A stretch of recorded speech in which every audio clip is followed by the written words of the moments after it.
They told me I'd never make it to 100 in my own home. The doctors, the social workers, even my own children. They stood in my living room 7 years ago and said the same thing. You need help, Mother. You need to be somewhere safe. My name is Dorothy Mae Richardson. I'm 100 years old, and I spent most of my life believing that accepting help was the same thing as giving up, until the day I realized that belief was going to kill me.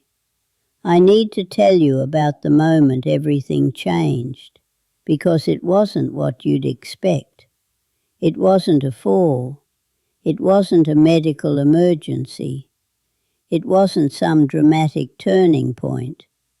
It was a Tuesday afternoon in April, and I was sitting at my kitchen table trying to open a jar of pickles. Such a stupid, small thing. I'd been working at that lid for 20 minutes, my hands aching, my fingers slipping on the glass, and I finally gave up and put it back in the refrigerator. And then I sat back down at that table, and I cried for the first time in 15 years. Not because of the pickles, because of what the pickles meant. Because I suddenly saw myself clearly, maybe for the first time in decades, and what I saw terrified me. I was 93 years old, living alone in a 4-bedroom house, and I was losing a battle against a jar of pickles. My husband Robert had been gone for 12 years. My children all lived within 30 minutes of me, but I only saw them on Sundays because I'd spent years convincing them I was fine. I was managing. I didn't need anything. And the truth was, I'd been lying to them and to myself for so long that I'd started to believe it. Let me go back, because you need to understand who I was before you can understand what I had to become. I grew up during the Depression in a farmhouse outside of Tulsa, the oldest of 6 children. My father worked himself to exhaustion every single day, and my mother never once asked for help from anyone, not even when things got so bad we were eating potato soup for dinner 4 nights a week. She used to say that the Hendersons take care of their own, and I absorbed that lesson like gospel. Self-reliance wasn't just a value in our house, it was survival. I carried that with me when I married Robert in 1946. I was 20 years old and thought I knew everything about how life worked. He was a good man, steady, kind, and we built a life together that I'm proud of. 3 children. This house we bought in 1952 for $8,000. A garden that grew tomatoes so sweet you could eat them like apples. Robert travelled for work, gone sometimes 2 or 3 weeks at a time, and I managed everything while he was away. The children, the house, the bills, the broken water heater at 2 in the morning, the car that wouldn't start, the school problems, the neighbour disputes, every single thing that makes up a life. I was good at it.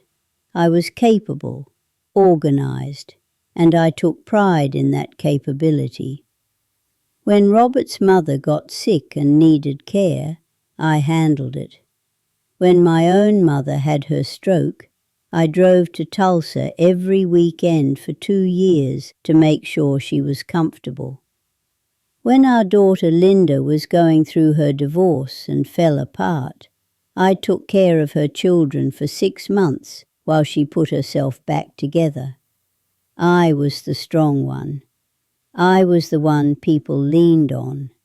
And somewhere in all of that, I started to believe that needing help meant I'd failed at the only thing I'd ever really been good at. Robert died on a Thursday morning in February, went to bed with a headache and never woke up. Massive stroke. He was 81. I was 88. And suddenly I was alone in a way I'd never been before. The children wanted me to move in immediately. Linda had a whole plan worked out, the guest room, the garage apartment. But I said no. I said I needed time. And then I just never brought it up again. I convinced myself I was honouring Robert's memory by staying in our house, by keeping everything exactly as we'd left it. His reading glasses still on the nightstand, his jacket still in the closet, his coffee mug still hanging on the same hook where he'd put it every morning for 40 years. But really, I was terrified of admitting that I couldn't do it alone anymore, that the woman I'd spent my whole life being was disappearing piece by piece. The first year after Robert died, I was fine. I really was. I kept up with the house, managed my finances, drove myself to the grocery store, to church, to book club. The second year got harder, but I adapted. I stopped driving at night. I hired a lawn service. I bought pre-cut vegetables. Small concessions that I told myself didn't mean anything. By the third year, I was lying to everyone, including myself. I cancelled doctor appointments. I ate toast instead of dinner. I stopped going to church. My world was shrinking, and I pretended not to notice. The pickle jar moment happened in year 5 of being alone, year 5 of insisting I was fine, year 5 of slowly disappearing into this house like a ghost, and sitting at that kitchen table, crying over pickles, I finally admitted the truth. I was not fine. I was not managing. I was drowning in my own stubbornness, and if I didn't change something, I was going to die alone in this house. That night I called Linda, and I told her the truth. Not the polite version, not the edited version, the real truth. She was at my house in 15 minutes. She didn't say I told you so. She just held my hand and said, "We'll figure it out together." And that word, together, broke something open in me. We started small, which was the only way I could handle it. Linda took me to the doctor and sat with me while I admitted I'd stopped taking half my medications because I couldn't keep track of which ones were which.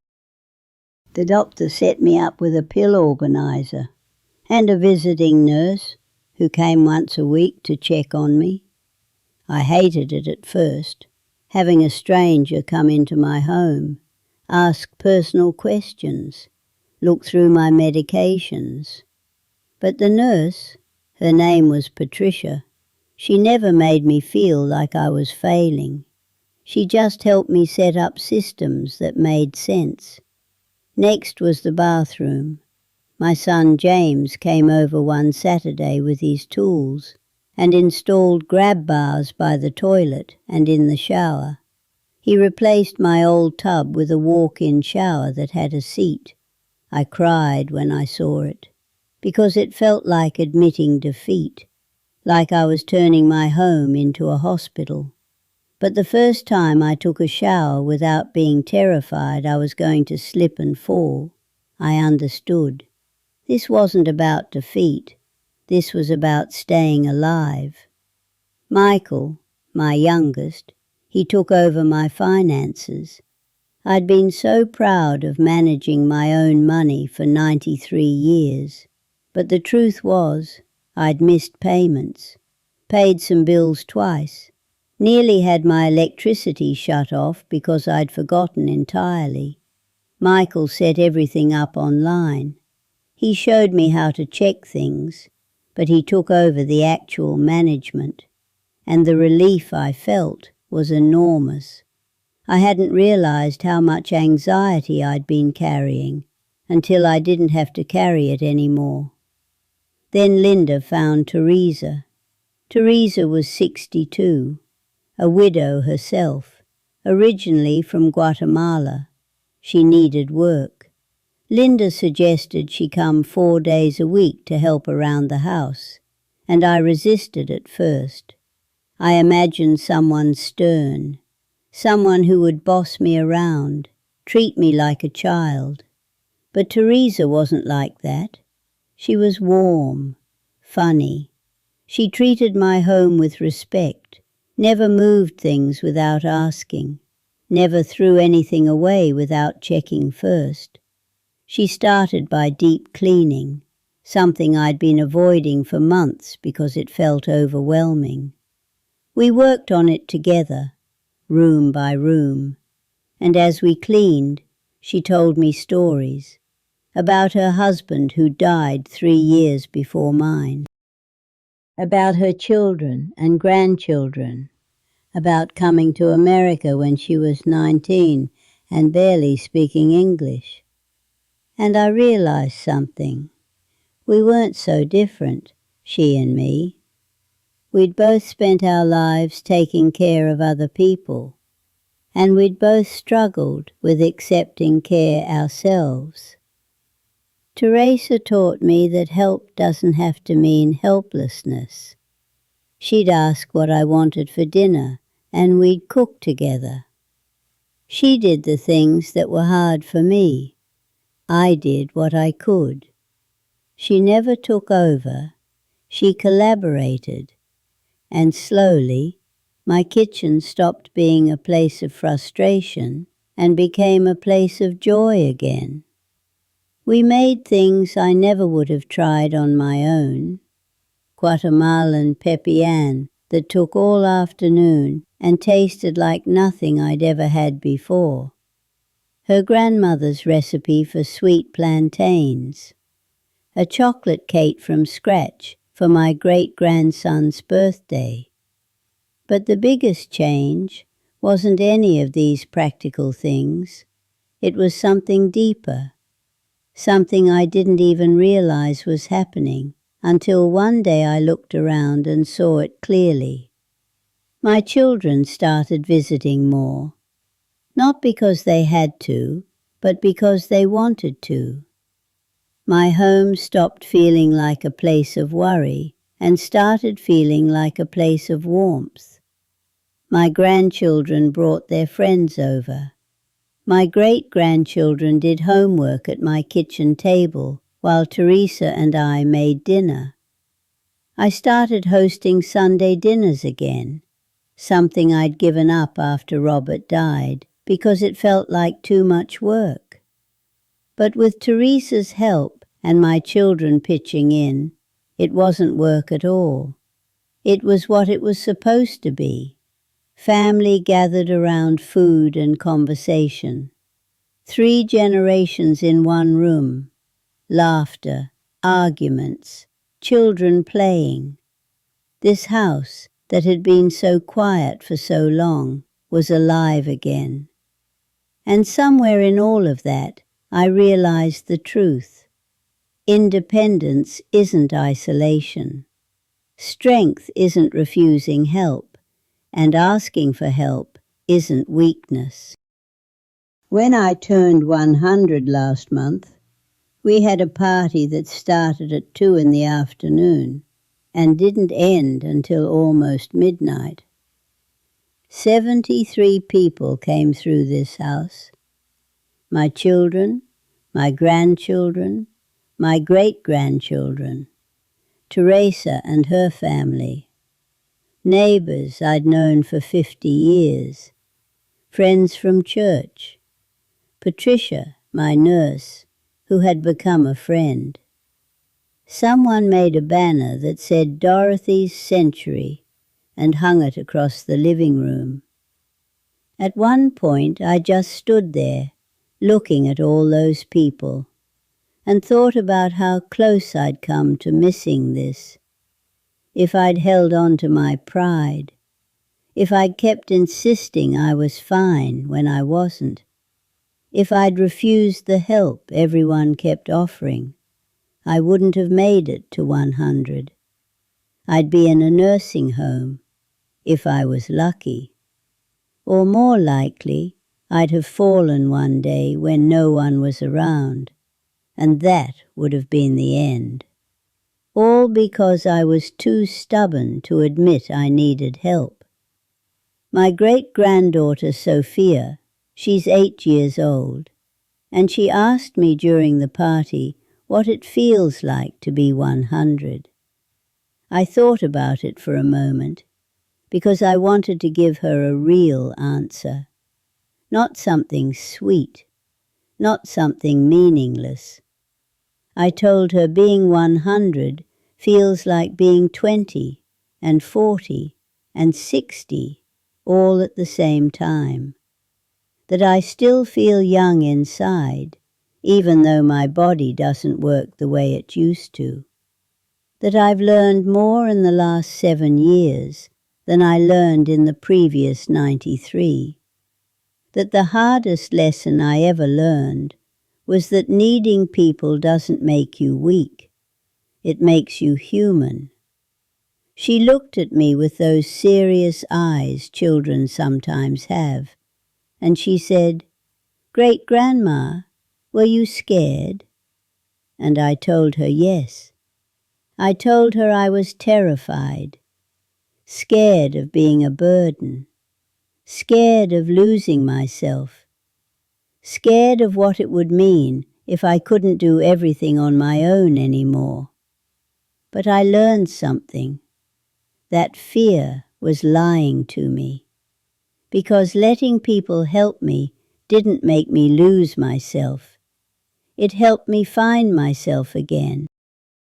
If you're watching this, and you're struggling the way I struggled, if you're holding on to your independence so tightly that you're pushing away everyone who loves you, I need you to hear this.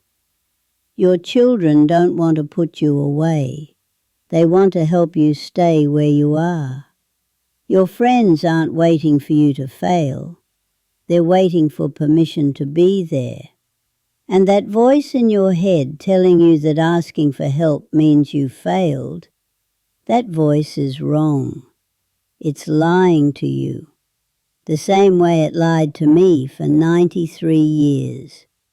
The difference between me, sitting in my own home at 100, surrounded by family, and me being in a nursing home somewhere, isn't strength, or money, or health. It's that I finally learned how to say 3 words. I need help. Those 3 words saved my life. They gave me back my family. They turned my last years from something I was just enduring into something I'm actually living. I look around this house now, the house I've lived in for 74 years, and I see Robert's chair. I see the grab bars in the bathroom. I see the kitchen where Teresa and I will make soup tomorrow. I see the table where my family gathers every Sunday. And I understand now everything that makes this house a home exists because I was finally brave enough to stop being strong all by myself. You don't have to do it alone. You were never meant to do it alone. And accepting help isn't the beginning of the end. It's the beginning of everything that comes after, if you're brave enough to let it be.